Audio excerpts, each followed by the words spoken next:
Hey everyone, welcome back. In today's video, we are going to explore the latest payroll update in Odoo 19.2.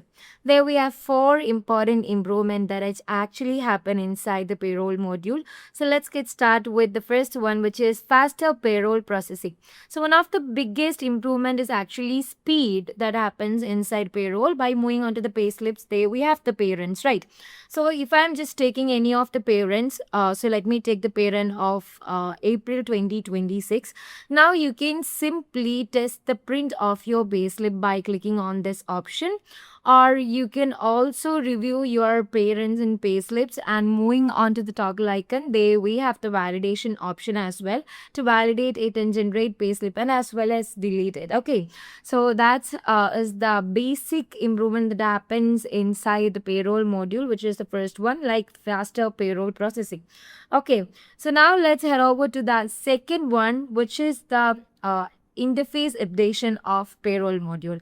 Moving on to the dashboard itself. Now I know that you guys are just noticed this because there we have a new payroll dashboard. Okay, so there we have a cleaner and more user-friendly interface, better setup management, and lastly, easier navigation. So now you can see it is like a notification bars that opens inside your phones. So there we have different kind of notification. Employees without training contractors, there's 6. Employees without identification number is 29. Employees without bank account number is 27. So if an HR is just looking at this particular dashboard, he can understand what are the things that is actually happening inside their company. Okay, so now let's look at the third, which is the simplified working schedules. Moving on to the configuration itself, now you can see the working schedules. So comparing with Odoo 19, here in Odoo 19.2, it's actually simplified and improved as well.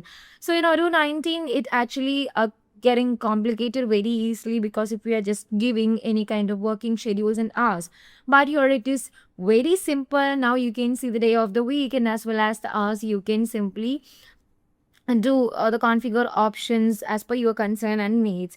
Okay, so now let's move on to the fourth one, which is actually salary rules with multiple categories. Moving on to the configuration, now you can add multiple categories for the salary rules for a better improvement. So if I'm just taking the regular pay, so let's take it, let it load.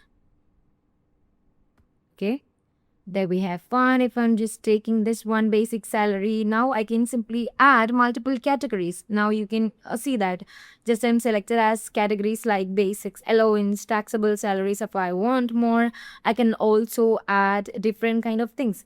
So you can now assign one salary rule to multiple categories, making payroll structure more flexible and easier to manage as well. So these are the four important improvements that actually happen inside the payroll module to ease your work of your HR. So I hope you all understood this updates and I hope you like this as well. So if you want more details about next new updates in different modules of Odoo 19, please do comment down below. I'll be very happy to do that and I'll be back with new updates in Odoo 19.2. Till that, bye-bye.